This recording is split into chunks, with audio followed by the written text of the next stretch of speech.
Hi, welcome back.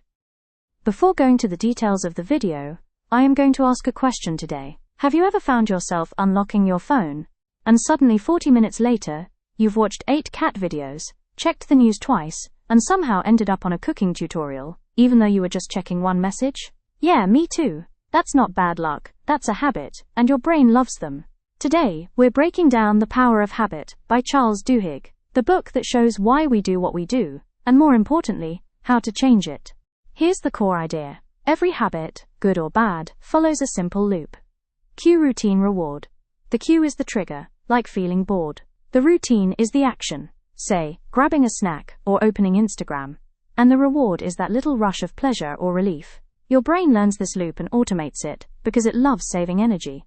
That's why you can drive home on autopilot and barely remember the trip.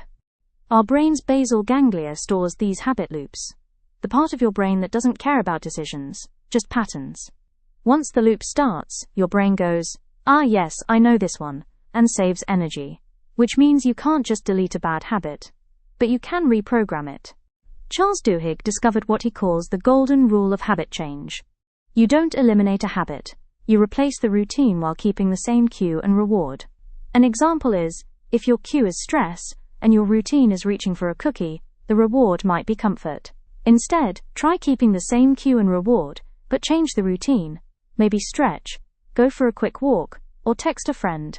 It's like swapping the middle piece of a sandwich. Same bread, better filling. One of my favorite stories from the book is about how Starbucks trains employees.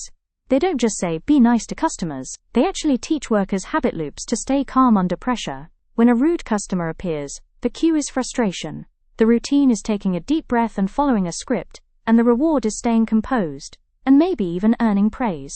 On a personal level, think about your morning. Maybe your cue is your alarm, your routine is checking your phone, and your reward is that quick dopamine rush. Replace the phone with stretching or journaling. Same cue, different reward. Duhigg says habits aren't destiny. They're choices we've stopped making consciously. But once you understand the loop, you get your power back. Small changes compound. Replace one tiny routine, and suddenly your identity starts shifting. You're not trying to be disciplined. You're just running a better loop. Here's your challenge for today. Pick one habit you want to change. Write down its cue, routine, and reward. Then swap out the routine, just one small tweak. Drop your habit loop in the comments. Let us refine it. Big change doesn't start big, it starts small, one loop at a time.